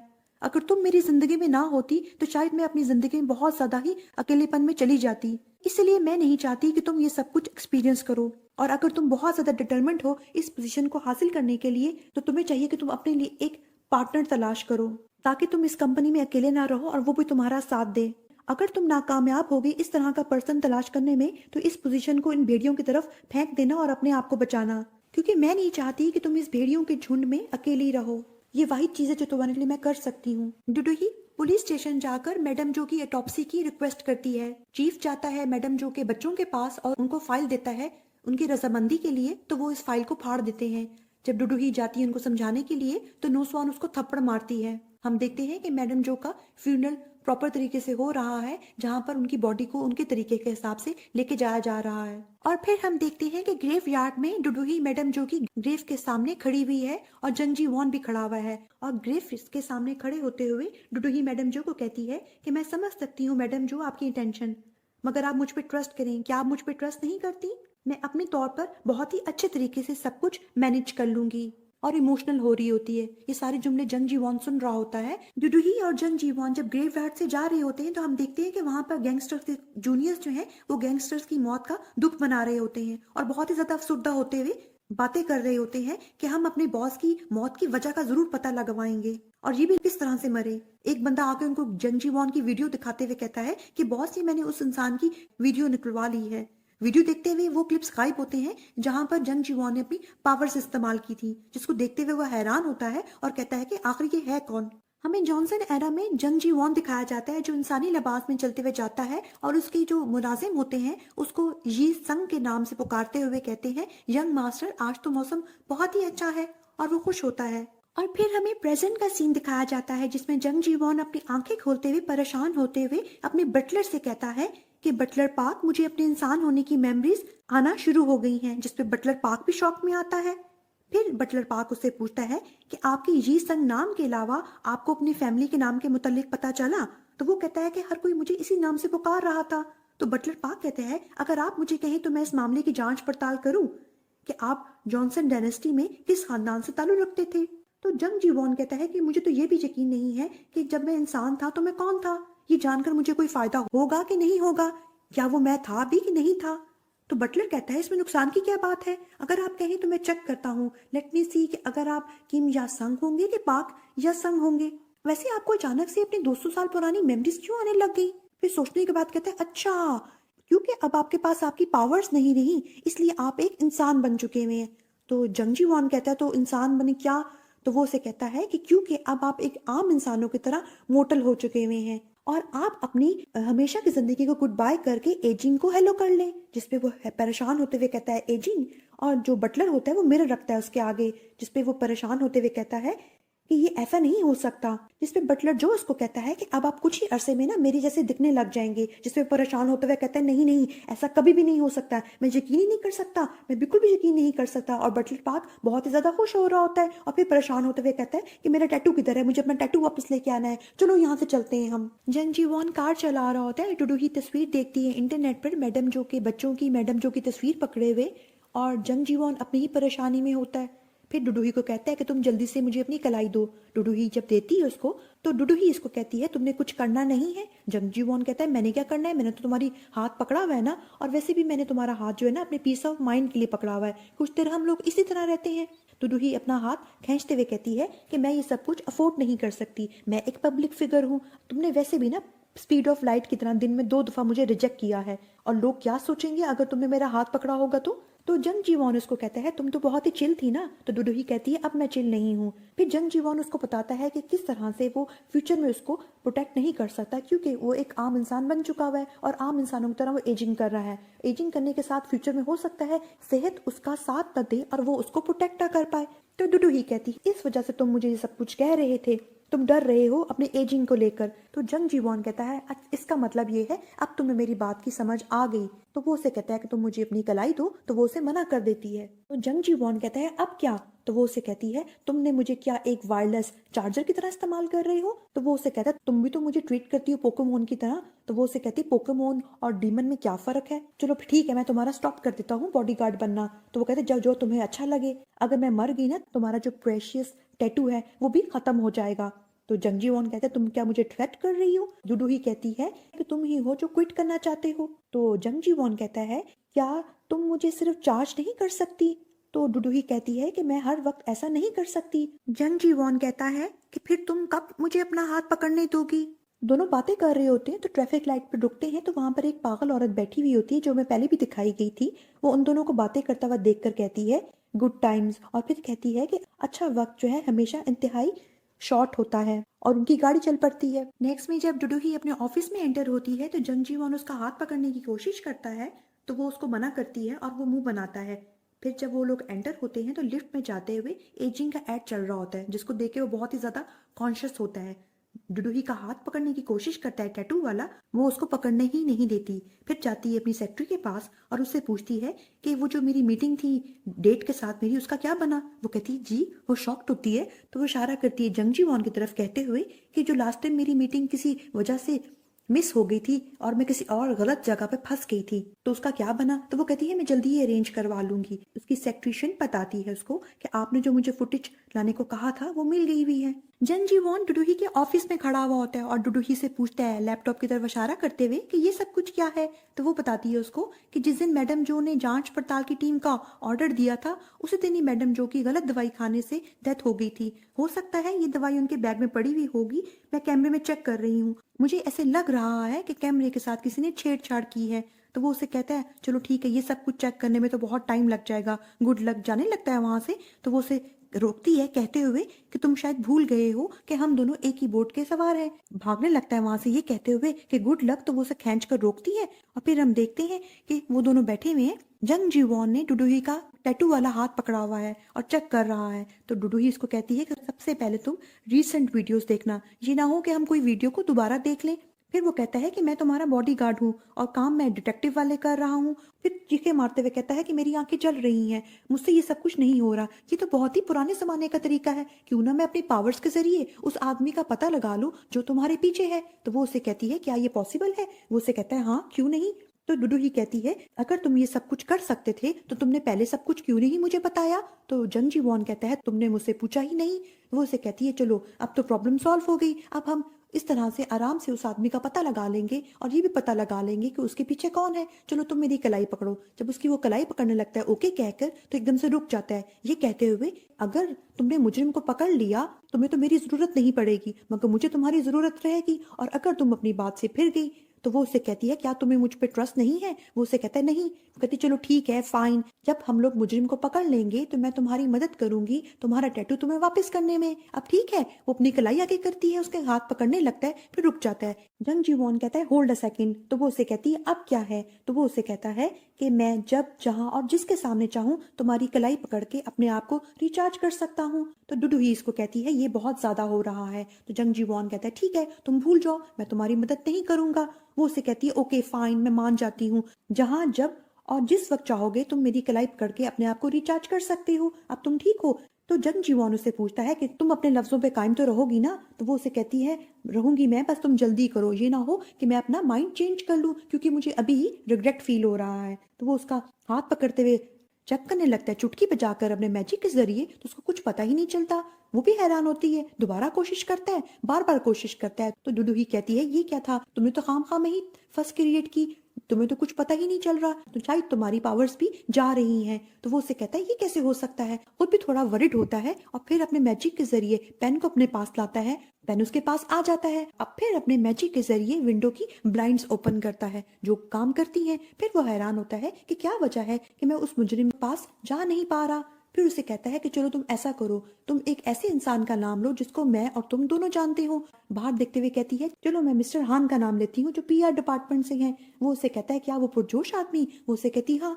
तो वो उसे कहते चलो ठीक है हम उसके बारे में पता लगाएंगे कि वो तुम्हारे बारे में क्या बातें करता है। वो चुटकी बजाता है तो हम देखते हैं कि वहां पर सेक्रेटरी आती है ये कहते हुए कि मैंने आपकी डेट फिक्स कर ली है, और जब वो देखती है तो वहां पे कोई होता ही नहीं है। हम देखते हैं कि डुडुही और जंग जीवॉन एक स्टोर रूम में खड़े हुए होते हैं, दोनों साथ फंसे हुए होते हैं, और डुडुही कहती है जंग जीवॉन को कि मुझे पता था तुम यही सब कुछ कर सकते हो। जाने लगती है तो जंग जीवॉन उसको रोकता है और हम देखते हैं कि उन लोगों को आवाजें आ रही हैं मिस्टर हान की मुख्तलिफ कुलीग से बातें करते हुए। बेसिकली वो लोग गॉसिपिंग कर रहे होते हैं डुडुही और जंग जीवॉन के रिलेशन को लेकर। मिस्टर हान कहते हैं मुझे तो ऐसे लगता है कि उन दोनों के बीच में कुछ चल रहा है, वो लोग सीक्रेटली डेटिंग कर रही हैं।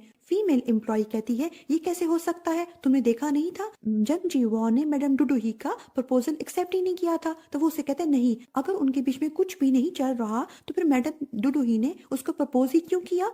तो फिर कहता है कि जो ऑफिस रोमांस होता है वो बहुत ही ज्यादा एक्साइटिंग होता है। एक मेल कुलीग पूछता है क्या आपने कभी पहले ये किया है। वो कहता है हाँ मैंने किया है, बहुत ही ज्यादा एक्साइटिंग होता है। टीम डिनर्स होते हैं उनमें कई घंटों तक हाथ पकड़ के बैठना, ये सब कुछ बहुत ही अच्छा लगता है। कि डुडुही ये सारी बातें सुनकर बहुत ही ज्यादा कॉन्शियस हो रही होती है, अपना हाथ रखने लगती है। जंग जीवॉन का हाथ देखकर एकदम से अपना हाथ पीछे कर लेती है। मिस्टर हान मुख्तलिफ बातें कर रहे होते हैं कि अगर आंखें मिलें, अगर टच करें, तो ये सारी बातें सुनते हुए डुडुही काफी कॉन्शियस होती है और अपनी नजरें चुराती है। जंग जीवॉन डुडुही का टैटू वाला हाथ पकड़ने की कोशिश करता है, जिसको वो छुड़ाती है तो क्या होता है कि वो उसके ऊपर गिर जाता है और दोनों एक दूसरे की तरफ देखना शुरू कर देते हैं। वहां शोर मचता है तो वो लोग समझते हैं कि शायद स्टोर रूम में कुछ हुआ है, और वो लोग शोर बचाते हुए कहते हैं कि चलो हम अंदर जाके उसको मारते हैं। डुडू ही थोड़ी सी कॉन्शियस होती है और फिर हम देखते हैं कि जब वो लोग दरवाजा खोलते हैं तो अंदर कोई भी नहीं होता। फिर वो कंपनी के खुले गार्डन में दोनों एक दूसरे के साथ खड़े हुए होते हैं और डुडू ही उसको फटाफट पीछे करके फेंकती है और वो जाके गिरता है। और डुडू ही उसको कहती है कि मिस्टर हान को फाइंड करने का पॉइंट क्या था। फिर वो कहता है कि मुझे ऐसे लग रहा है कि जो खराबी है ना वो मुझ में नहीं मुजरिम में है। उसकी कलाई पकड़ने लगता है तो वो उसे कहती है तुम भूल गए हो शायद, मैंने कहा था जब तक हम मुजरिम को नहीं पकड़ेंगे तुम ये शर्त नहीं कंटिन्यू कर सकते। वो दोबारा कोशिश करता है तो कामयाब नहीं हो पाता और वो उसे कहती है तुम्हें पता है ना लोग हमारे बारे में बातें कर रहे हैं कि हम लोग डेट कर रहे हैं। और वो चली जाती है वहां से और पीछे से वो ट्राई करता है उसकी हाथ पकड़ने की टैटू वाला, मगर कामयाब नहीं हो पाता। हमें वो साइको किलर ड्राइवर दिखाया जाता है जो बैठा म्यूजिक सुन रहा होता है और हम देखते हैं कि उस कमरे में जंग जीवॉन की और डुडुही की तस्वीरें लगी हुई हैं। उसको मैसेज आता है, वो चेक करता है तो उसमें लिखा हुआ होता है कि अब्रेक्सिस तुम शिकारी कुत्ते को छोड़ दो। जंग जी वॉन अपने ऑफिस में बैठा हुआ होता है और अपनी ही सोचों में गुम होता है, ये कहते हुए कि क्या वजह है मैं अपनी पावर्स के जरिए उस मुजरिम को पकड़ नहीं पा रहा। जो ऑफिस की एम्प्लॉय मिस चोई आती है उसके पास, ये कहते हुए क्या आप काम के बाद मेरे साथ ड्रिंक्स पे चलेंगे। मिस्टर हान कहते हैं क्या टीम डिनर है। वो कहती है नहीं, मैंने जंग जी वॉन के आने की खुशी में पार्टी रखी है, वेलकम पार्टी है। तो एक और एम्प्लॉय कहता है कि क्या बात है मिस चोई, आज तो आपका सोशल लाइफ के लिए बैड डे नहीं था। तो वो उसे कहती है इशारा करते हुए कि नहीं, मेरी डेटिंग लाइफ के लिए तो परफेक्ट डे है। बेसिकली वो इंटरेस्टेड होती है जंग जी वॉन में। तो जंग जी वॉन कहता है क्या टीम डिनर है। गैंगस्टर पर्सन अपने जूनियर्स पर काफी ज्यादा गुस्सा करते हुए कहता है कि तुम लोगों ने अभी तक जंग जी वॉन के मुतालिक कोई इन्फॉर्मेशन हासिल क्यों नहीं की। वो माजरत करते हुए कहते हैं कि हमने कोशिश तो भरपूर की है मगर हमें उसके मुतालिक कुछ भी पता नहीं चल रहा। वो काफी गुस्सा करते हुए कहता है कि अगर तुम लोगों को कुछ नहीं पता चल रहा, तुम लोग कोई डिटेक्टिव कंपनी क्यों नहीं हायर कर लेते। हम देखते हैं कि वहां पर एक वेटर आता है सामान रखते हुए कहता है कि सर ये इन हाउस है। उसमें एक एनवलप होता है, एनवलप को खोलने के बाद उसमें तस्वीर होती है जंग जी वॉन और डुडू ही की, और तस्वीर के पीछे जंग जी वॉन के मुतालिक सारी इंफॉर्मेशन लिखी हुई होती है कि वो फलां जगह का सीईओ है और मेरे एफपी ग्रुप की सीईओ डुडू ही का बॉडीगार्ड है। हम देखते हैं कि जो वेटर उस सामान को रख के गया था वो वही साइको किलर ड्राइवर था। हमें वो जैकेट वाला पर्सन दिखाया जाता है जो मैडम जो के घर में खड़ा हुआ होता है और सामने उसकी मैडम जो की फैमिली की तस्वीर होती है। फिर हम देखते हैं कुछ फ्लैशबैक के सीन्स जिसमें मैडम जो उसी पर्सन पर गुस्सा करते हुए कहती हैं कि तुमने एक इंसान को मारा अपनी डर्टी ट्रिक्स खेलकर, जो कुछ तुमने किया है और तुम्हें उसका हर्जाना अदा करना पड़ेगा, और परेशान होती हैं और वो पर्सन साइड पे जाकर अपना हाथ दबाता है। फिर हम देखते हैं कि वो मैडम जो की दवाई को फ्लश कर देता है और उसमें अपनी मर्जी की कोई दवाई डाल देता है। और उसके बाद हमें डुडू ही दिखाई जाती है जो बैठी हुई अपने ऑफिस में वो वीडियोस चेक कर रही होती है सीसीटीवी की, जिसमें उसको एक वीडियो में थोड़ी गड़बड़ नजर आती है। उसको 1 मिनट का सीन गायब नजर आता है मगर उसको कुछ समझ नहीं आती। कमरे में जंग जी वॉन एंटर होता है और उससे पूछता है सब कुछ हो गया हुआ है। तो वो उसे कहती है हाँ, और उसको फोन आता है जूसक हॉन का और वो उसे बताता है कि मैंने मिस्टर चा के लैपटॉप को अच्छी तरह से देखा है मगर वो जरूरत से ज्यादा ही साफ है, उसमें मुझे कुछ भी नहीं मिला। तो वो उसको बताती है कि मैंने सिक्योरिटी सीसीटीवी फुटेज देखी है, उसमें भी यही सब कुछ है, मुझे कुछ पता नहीं चल रहा। तो वो उसे कहता है चलो हम लोग साथ मिलकर डिनर करते हैं और उसी में बातचीत करेंगे। वो एग्री हो जाती है। तो उसको जंग जी वॉन कहता है कि तुम्हारा कुछ और प्लान है। वो कहती है क्या है।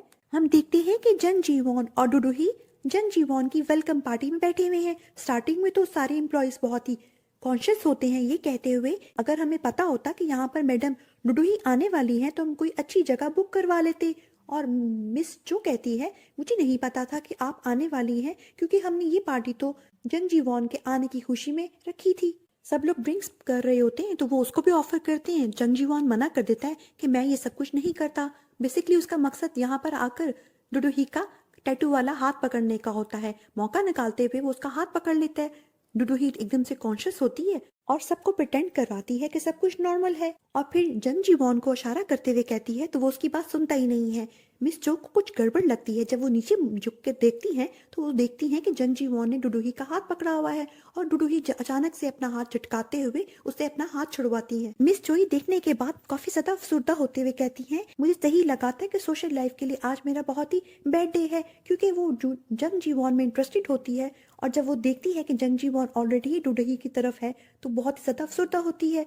जंग जी वॉन कोशिश करता है दोबारा से हाथ पकड़ने की डुडू ही की और कामयाब हो जाता है। डुडू ही उसको इशारा तो करती है मगर वो सुनता नहीं है। ड्रिंक करते हुए मिस जोई जो है वो बेहोश हो जाती हैं। मेल एम्प्लॉय जंग जी वॉन से पूछता है कि आपने मैडम डुडू ही के प्रपोजल को एक्सेप्ट क्यों नहीं किया, क्या ये आपकी टाइप की नहीं है। तो डुडू ही कहती है कि चलो आज का दिन हम खत्म करते हैं। तो जंग जी वॉन कहता है ऐसी कोई बात नहीं है, मैं तो बल्कि इनको पसंद करता हूँ।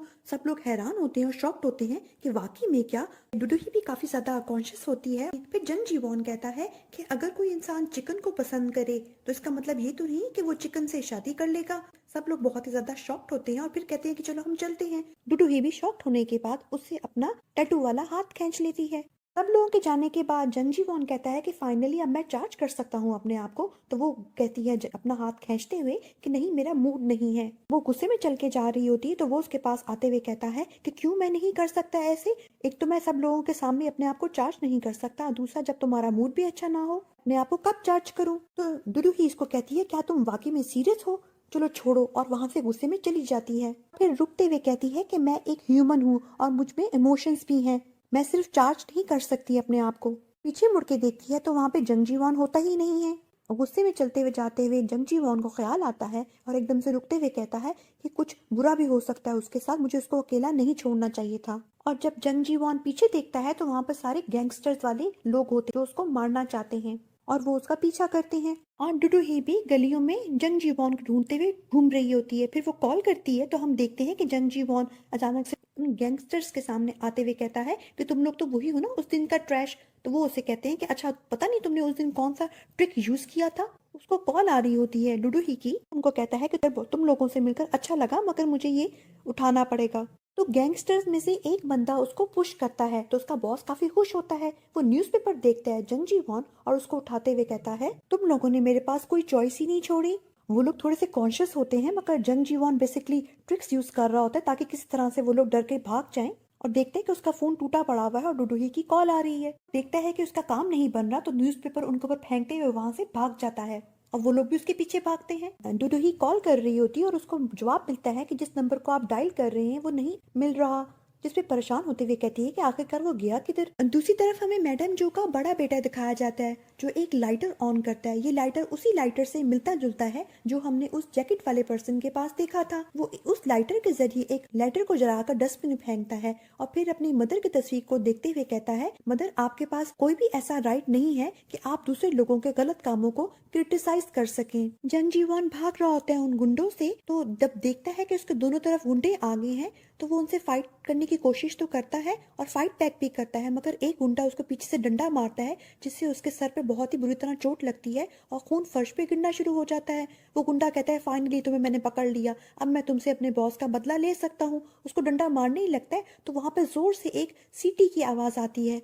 और हम देखते हैं कि सामने डुडुही खड़ी हुई है और जोर से सीटी बजा रही है। जब वो देखती है जंग जी वॉन को जख्मी हालत में तो परेशान होती है। जंग जी वॉन उसकी तरफ देखकर उसका नाम पुकारता है तो गुंडे डुडुही की तरफ देखते हुए कहते हैं कि तुम कौन हो। परेशान होते हुए अपना इलेक्ट्रिक सेवर टूल निकाल कर उनको कहती है मैं अपने बॉडीगार्ड की बॉडीगार्ड हूँ। जंग जी वॉन उसकी तरफ देख रहा होता है और बाकी गुंडे हंसना शुरू कर देते हैं कि ये क्या कह रही है। उनका हेड कहता है कि बॉयज तुम लोग जाके इसके टेक केयर करो। तो वो कहती है कि तुम लोग मुझसे दूर ही रहना। फिर हम देखते हैं कि जिस डिवाइस के जरिए वो अपने आप को हिफाजत कर रही थी उसकी चार्जिंग एकदम से खत्म हो जाती है और परेशान होती है। गन निकालते हुए उनकी तरफ इशारा करते हुए कहती है कि तुम लोग मुझसे दूर ही रहना। हम देखते हैं कि उस गन में से पानी सी कोई चीज निकल रही है। वो जोर से सबकी तरफ स्प्रे करती है और जंग जी वॉन ये सब कुछ होता हुआ देखकर मुस्कुराता है। बहुत शोर मचा रहा होता है कि इसको पकड़ो। वो भागते हुए जंग जी वॉन की तरफ आती है और अपने टैटू वाला हाथ करती है उसकी तरफ और वो भी फटाफट उठकर उसका हाथ पकड़ लेता है और सब लोग अपनी आंखों को मल रहे होते हैं।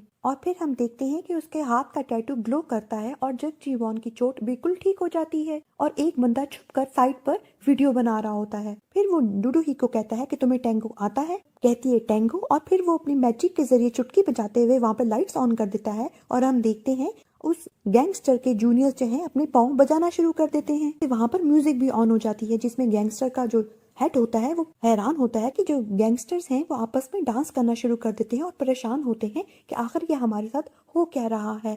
जंग जी वॉन डुडुही को कहता है कि टैंगो करने के लिए आपको अपने पार्टनर पर ट्रस्ट होना चाहिए। कहती है कि तुम अचानक से इस टैंगो के मुतालिक क्यों बात कर रहे हो। गैंगस्टर का जो हेड होता है वो उनको कहता है तुम उसके जाल में ना फंसो, ये हम पे कुछ ट्रिक्स कर रहा है और खुद भी डांस करने लग जाता है। गैंगस्टर उन पर छुरा फेंकता है। डुडुही बोलती है तो वो अपने मैजिक के जरिए छुरे को दूसरी तरफ फेंक देता है और टैंगो करते हुए मुख्तलिफ गुंडों की पिटाई करता है जो काफी इंटरेस्टिंग लगता है।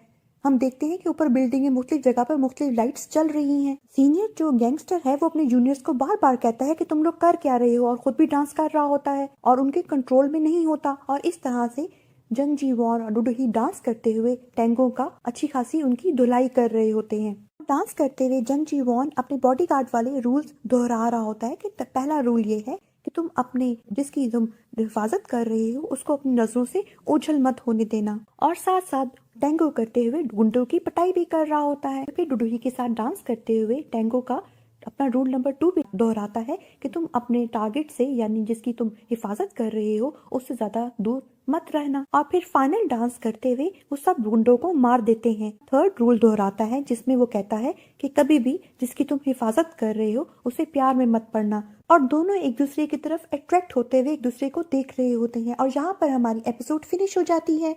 मुझे उम्मीद है कि आपको आज की एपिसोड की कहानी बहुत ही इंटरेस्टिंग लगी होगी। इसकी आगे की कहानी देखने के लिए काइंडली आप मेरे चैनल को सब्सक्राइब कर दें और बेल का आइकन प्रेस कर दें and don't forget to like and share this video. Bye, see you in the next video.